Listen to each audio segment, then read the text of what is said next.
যারা দেলোয়ার হোসেন সাইদিকে জঙ্গি বানিয়েছিল, এই সমস্ত সাংবাদিকদের বিরুদ্ধে অবশ্যই জবাবদিহিতা দরকার মানুষ স্পিকার। সাংবাদিকদের নামে যারা ইতিপূর্বে আমাদের চরিত্র হনন করেছে, আমি আপনার কাছে অনুরোধ করবো এই সমস্ত সাংবাদিকদের বিরুদ্ধে ব্যবস্থা গ্রহণ করতে। যারা 111-এর নায়ক ছিল, যারা 111 নিয়ে এসেছিল, যারা বাংলাদেশের সার্বভৌমত্ব নষ্ট করতে চেয়েছিল, বিনষ্ট করতে চেয়েছিল, যারা ইসলামকে ধ্বংস করতে চেয়েছিল, যারা এই সমস্ত সাংবাদিক, যারা আমার রুহুল কুদ্দুস তালুকদার দুলুকে জঙ্গি বানিয়েছিল, যারা ব্যারিস্টার আমিনুল হককে জঙ্গি বানিয়েছিল, যারা মতিউর রহমান নিজামীকে জঙ্গি বানিয়েছিল, যারা দেলোয়ার হোসেন সাইদিকে জঙ্গি বানিয়েছিল, এই সমস্ত সাংবাদিকদের বিরুদ্ধে অবশ্যই জবাবদিহিতা দরকার মানুষ স্পিকার।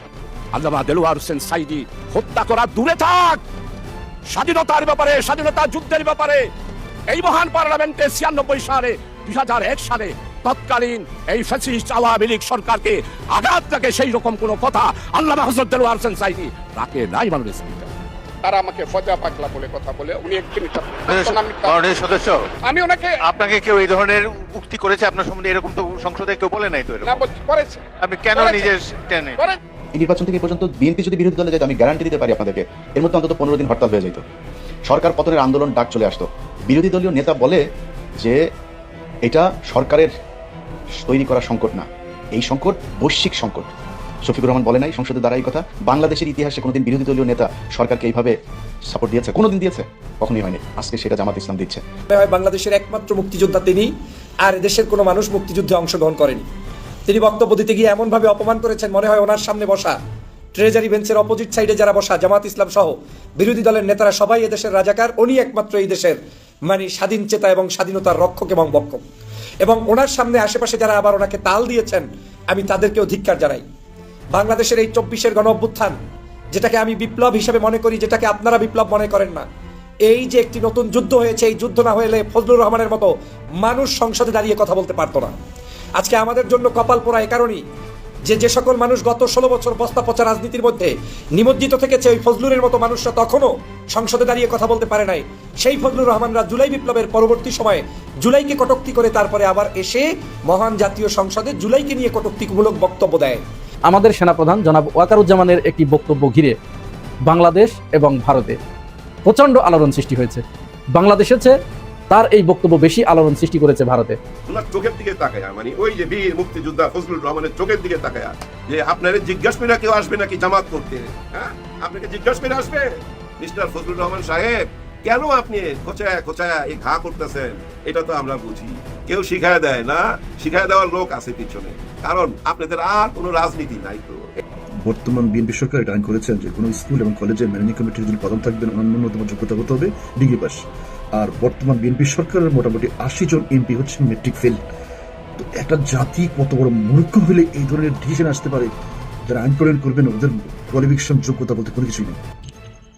আসসালামু আলাইকুম প্রিয় দর্শক, নতুন একটি আপডেট ব্রেকিং নিউজে আপনাদের সবাইকে স্বাগতম। প্রিয় দর্শক, আজকে এমন কয়েকটি ভিডিও নিয়ে আপনাদের সম্মুখে হাজির হয়েছি যে ভিডিওগুলো দেখলে আপনারা এই ভিডিওর সম্পর্কে বিস্তারিত তথ্য জানতে পারবেন। আর প্রিয় দর্শক, এই ভিডিওটি যদি আপনারা না দেখেন তাহলে অনেক গুরুত্বপূর্ণ তথ্য কিন্তু আপনারা মিস করে যাবেন। তো প্রিয় দর্শক, সবাইকে রিকোয়েস্ট করব ধৈর্য সহকারে সম্পূর্ণ ভিডিওটি ধারাবাহিকভাবে মনোযোগ সহকারে দেখবেন। তো প্রিয় দর্শক, কথা না বাড়িয়ে চলুন একটি লাইক দিয়ে ভিডিওর মূল অংশগুলো দেখে আসি। আসসালামু আলাইকুম। টেবিল থাপড়ানো দেখছেন সংসদে? হায়, আওয়াজ কি! পুরা সংসদ ঘুম ঘুম ঘুম ঘুম করতে থাকে তো টেবিল থাপড়ানোর কারণে। তবে 2 হাতে থাপড়ায় না, 1 হাতে থাপড়ায়। যদি ওনারা 2 হাতে থাপড়াইতো না, বিরাট বড় উপকার পাইতো। কি উপকার পাইতো জানেন? দেখেন ভাই ব্রাদার, এই যে হিজড়াদেরকে দেখি না আমরা রাস্তাঘাটে, অনেক জায়গায় আমাদের চোখে পড়ে, কিন্তু একবার খেয়াল করে দেখেন তো, কোনো ডাক্তারের চেম্বারে ওনাদেরকে দেখছেন যে রোগীদের পাশে বৈশা রয়েছে ডাক্তার দেখাইবার জন্য? অথবা এই যে আমরা অনেকেই তো হাসপাতালে যাই, কোনোদিন দেখছেন কোনো হাসপাতালের বেডের মধ্যে কোনো হিজড়াকে? দেখলো খুব কম, খুবই কম দেখছেন। এর পিছনে কারণ কি জানেন? এইটা, হ্যাঁ, ওরা সারাক্ষণ এরকম করতে থাকে। এই হাততালি দেওয়াটা যে কত বড় উপকার এটা কল্পনা করতে পারবেন না। এইটার কারণেই তাদের অসুখ বিসুখ কম হয়। হ্যাঁ ভাই, এই আঙুল 10টার সাথে না পুরো শরীরের একটা সম্পর্ক আছে। যেমন দেখেন, এই যে 10টা আঙ্গুল, এই দেখেন কানের 2টা ছিদ্রি, চোখেরও ছিদ্রি আছে না, এখান থেকে পানি পড়ে কেন? 2 আর 2 4, নাকের 2টা ছিদ্রি, কটা হইল 6, মুখ একটা 7, নিচে কিন্তু 2টা আছে, তার মানে 8, 9। আরেকটা আছে ভাই, যেটা দিয়ে প্রথম খাবার গ্রহণ করছি আমরা মায়ের পেটে, সেটা হইল নাভি। এই যে 10টা, এই 10টা আঙ্গুল দেখছেন, এটা যদি সারাক্ষণ এরকম করেন, সারাক্ষণ তো আর করা যায় না, অন্তত দিনে 100 বার যদি করতে পারেন, আপনার অসুখ বিসুখ খুবই কম হবে। আল্লাহর রহমতে আপনার অসুখ বিসুখ খুবই কম হবে, এটা মাথায় রাখেন। এই যে আজকে সংসদে যারা থাপড়াইতেছে না, দেখবেন ভবিষ্যতে এদের রোগ বালাই সব চলে যাবে। এর জন্য আবার দোয়া পাবে আজকে আমাদের বীর মুক্তিযোদ্ধা ফজলুর রহমান সাহেব। উনি অনেক দিন পর মাইক পাইছে ভাই, এত ফাটায় ফেলাইছে, আরে ভাই কি গরম বক্তব্য। কিন্তু কেন, কারণ কি? উনি নিজেই কইতাছে যে আমারে ফজা পাগলা বলে। চিন্তা করছেন, মাননীয় স্পিকার বলতেছে, কে বললো আপনাকে ফজা পাগলা? আমি তো শুনলাম না, এখানে তো কেউ শুনলো না। না বলে বলে মানে যে বাইরে বলছে যে ওইটার এফেক্ট ওই সংসদে যায় পড়ছে। তারপরে মাঝে মাঝে তো গরম খায়া যায়, এই আলবদর রাজাকারের বাচ্চারা এরকম করে চিৎকার করে উঠে, আমি বীর মুক্তিযোদ্ধা বাইচা থাকতে। বুঝলাম না কেন, কারণ কি? যাই হোক, ডাক্তার শফিকুর রহমান স্যার কিছুটা হইলো জবাব দিছে, ওনাকে কিছুটা হইলো জবাব দিছে, জবাবটা খুব ঠান্ডা মাথায় দিছে। হ্যাঁ, খুব ঠান্ডা মাথায় দিছে। এই ঠান্ডা মাথার জবাবে কাজ হবে না, উনি থামবে না, উনি আগামীতেও দেখবেন এরকম গর্জন করতে থাকবে, বারবার 71 বলবে আর আপনাদেরকে রাজাকার বলবে, আলবদর বলবে। কারণ কি জানেন, ওনার আর কিছু বলার নাই। হ্যাঁ, কোনো কিছু বলার নাই তো। উনি অনেক দল কইরা এখানে আইসা ঠেকছে। হ্যাঁ ভাই, ওই যে গামছা পার্টিও করছে কাদের সিদ্দিকের সাথে, আওয়ামী লীগও ছিল, আবার বিএনপিতে আইছে। এই বিএনপিতে যদি কোন রকম জায়গা না হইতো, দেখতেন উনি এনসিপি নাহলে জামাতে চলে যেত। হ্যাঁ, একবার কিন্তু ভাব ধরছিল, জামাতের প্রশংসা করা আরম্ভ করছিল কিছুদিন, তখন আমার মনে হয়েছিল হয়তো উনি জামাতে যাইতে পারে। ঠিক নাই তো, একটুখানি আমার মনে হয় ঢিলা থাকতে পারে, না হলে নিজেই কেন বলবে যে আমারে ফজা পাগলা বলে। পুরান টাউনে যখন থাকতাম না ভাই, এক বুড়ি মহিলা যাইতো, আমরা পোলাপান পচা মাছ বইলা না খেয়ে পাইতাম, আর যা খেপতো না ভাই, পায়ের জুতা খুইলা মারতো, ইট মারতো, যা সামনে পাইতো ওইটাই দিয়ে আমাদের দৌড়ানি দিত, আর আমরা পোলাপান দে দৌড়। কিন্তু মাঝে মাঝে না আমরা না চুপচাপ বইয়া থাকতাম, কিচ্ছু কইতাম না, ও যাইতেছে। কিন্তু কিছু না কইলে কি করতো জানেন, ওই যে নদীর পোলারা এখন কিছু কয় না আমারে, এখন আর পচা মাছ কয় না, এখন আমার জুতার বাড়ি খায়া ঠিক হয়ে গেছে। চিন্তা করেন, আমরা কিন্তু এনজয় করতাম, মজা নিতাম। যাই হোক, আমার মনে হয় উনি বোধহয় ওই অবস্থায় চলে গেছে।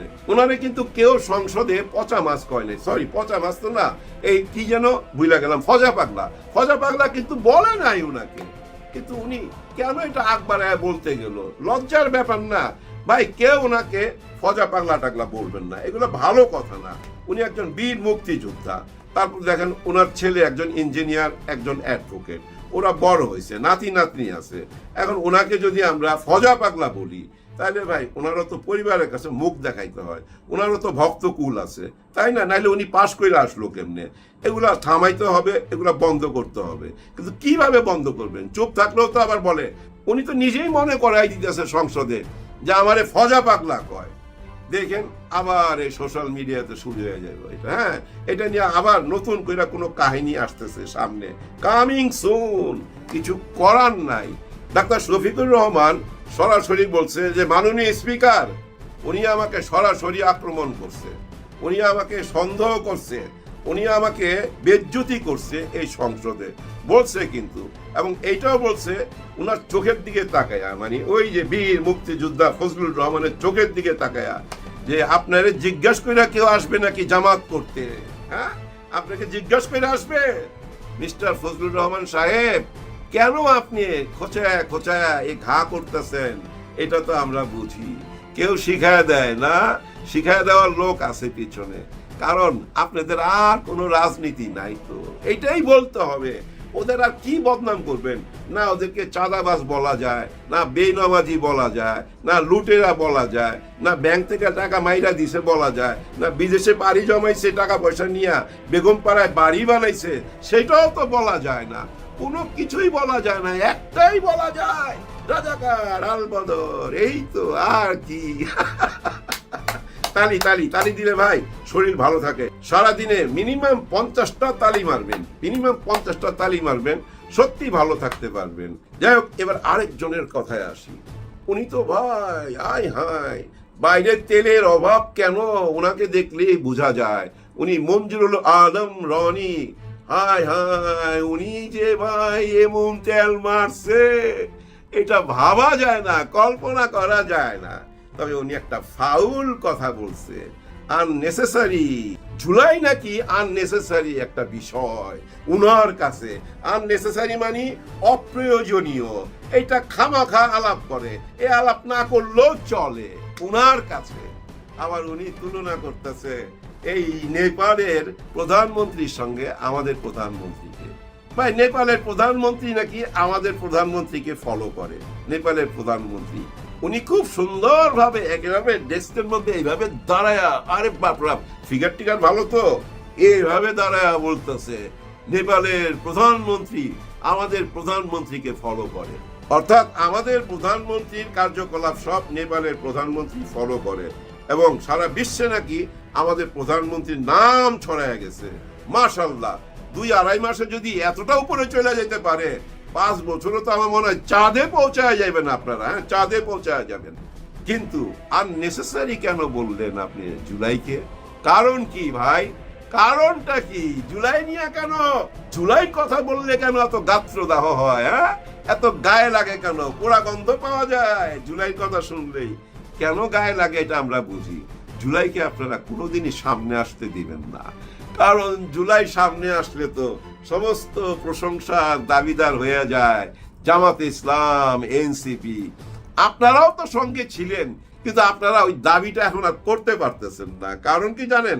আপনারা তো না কয়া ফেলাইছেন, এটা মাইনা নিতেছেন না, এটা আননেসেসারি ব্যাপার। এই ব্যাপার যখন বইলা ফেলাইছেন, তখন আর কিভাবে আপনারা এটা পূরণ করবেন? এখন যদি এটা সফলতা আসে, এখন যদি জুলাই বৈধতা চলে আসে, তাহলে তো পুরো ব্যাপারটাই চলে যায় ওদিকে, আপনাদের কিছু থাকে না। থাকে তো ওই যে 71 নিয়ে কথা বলবেন, সারাদিন 71 নিয়ে কথা বলবেন এই সংসদে, আর কোনো কথা শুনতে চাই না। এই 71ই আমাদেরকে বহুদূর নিয়ে যাবে। আমার তো মনে হয় পৃথিবীতে এমন কোনো দেশ আছে কিনা যেখানে নিজের দেশের স্বাধীনতা নিয়ে প্রতিদিনই কথা বলতে হয়। আমার মনে হয় গত 55 বছরের এমন একটা দিন নাই যে আমরা মুক্তিযোদ্ধা, তোরা রাজাকার, তোরা আলবদর, এই কথা বলা হয় নাই। এই কথাটা বইলাই তো শেখ হাসিনার ভরাডুবি হয়েছিল, এটা অনেকেই ভুইলা গেছেন, তাই না? তবে আমি যদি সংসদে থাকতাম, আমি মনে করাই দিতাম যে মিস্টার ফজলুর রহমান সাহেব, জিয়াউর রহমান সাহেব যে দেশের শাসনভার হাতে নিল, উনি যে প্রেসিডেন্ট হইল, প্রধানমন্ত্রী কাকে বানাইছিল? শাহ আজিজুর রহমান। কে ছিল? সবচেয়ে বড় রাজাকার ছিল শাহ আজিজুর রহমান। হ্যাঁ, একেবারে লিখিত পরীক্ষিত রাজাকার। সেই রাজাকারকে তো আপনারা প্রধানমন্ত্রী বানাইছেন, এবং এই শাহ আজিজুর রহমান কিন্তু এই বিএনপি গঠন করার পিছনে বড় ভূমিকা রাখছে। এরকম আরো 6-7 জন আছে রাজাকারের খাতায় যাদের নাম আছে। শহীদ প্রেসিডেন্ট জিয়াউর রহমান তো ওনাদেরকে বুকে টাইনা নিছে। আপনি এই কথা ভুইলা গেছেন? আমার মনে হয় ভুইলা গেছেন। নিজেকে তো খুব নীতিবান মনে করেন। মাননীয় রাষ্ট্রপতি যে ভাষণ দিয়ে চলে গেল, স্বাধীনতার ঘোষক যার নাম লেখা আছে এই সংবিধানে, তার নাম যে নিল না, ওইটা নিয়ে তো কোনো কথা বললেন না। আজকে আপনিই বলতেছেন স্বাধীনতার ঘোষক শহীদ প্রেসিডেন্ট জিয়াউর রহমান, কিন্তু বঙ্গবন্ধু নামটা আপনার মুখে আসে না কেন? একবার নামটা মুখে নিছেন কায়দা কইরা, কিন্তু মুখে আনতে চান না। যদি চাকরি না থাকে, চাকরির ভয়ে মুখে আনতে চান না, সত্যটা স্বীকার যাইতে চান না। আবার আপনি আরেকটা কথা বলছেন, 16 ডিসেম্বরে যদি সুযোগ পাইতো জিয়াউর রহমানকেও নাকি মাইরা ফালাইতো এই জামাত ইসলাম, জিয়াউর রহমানকে মাইরা ফালাইতো। এইসব ইতিহাস আপনি কোথা থেকে টাইনা আনতেছেন? এত অতীতে কেন বারবার ফেরত যাইতেছেন? ভালোর দিকে যান না। ওনাদের সঙ্গে থাইকাই তো দেশ চালাইছেন, সরকার গঠন করছেন। ভাই ব্রাদার, ভিডিওটা শেষ করার আগে একটু সিরিয়াসলি কথা বলি। সেটা কি জানেন, এই যে সংসদে এত টাকা খরচ কইরা এই যে পুরানা প্যাচাল শুনতে হইতাছে আমাদের, এর পিছনে কারণ একটাই, সত্যিকারের রাজনীতি নাই দেশে। শত শত না ভাই, হাজার হাজার প্রবলেম আছে। এইসব প্রবলেম নিয়ে আলোচনা হবে না, আলোচনা হইতে দিবে না। ওনারা যদি ওই জুলাই কথা বলে, ওরা বলবে রাজাকার, আলবদর, অতীতে সেই 30 লক্ষ মা বোনের ইজ্জতের কথা কইয়া কান্না করতে থাকবে। পুরা মনে হইতেছে কি জানেন, একটা যাত্রা মঞ্চের মতো। সবাই বলতে বলতে এমন এক পর্যায়ে চলে যায়, হ্যাঁ, নবাব সিরাজউদ্দৌলার যাত্রার কথা মনে হয় আমার। বলতে বলতে এমন ভাবে উত্তেজিত হয়ে যায়, মনে হইতেছে যাত্রা নাটক চলতেছে। এগুলা বাদ দেন। লক্ষ লক্ষ টাকা খরচ কইরা প্রতিদিন পার মিনিটে লাখ লাখ টাকা খরচ কইরা আপনাদের এইসব পেঁচাল শুনবে মানুষ না। দেশের জন্য কিছু করেন, কিন্তু মুক্তি নাই। কারণ আবার জঙ্গি জঙ্গি আওয়াজ আসতেছে, জঙ্গি আসিতেছে, জঙ্গি আসিতেছে। কি সিনেমা যে দেখাবে আল্লাহ জানে। অতীতে সমস্ত কাহিনী আমাদের মনে আছে, ওই একই কাহিনী, একই চিত্রনাট্য, একই ছবি। দেখবে না ভাই, লোকে দেখবে না।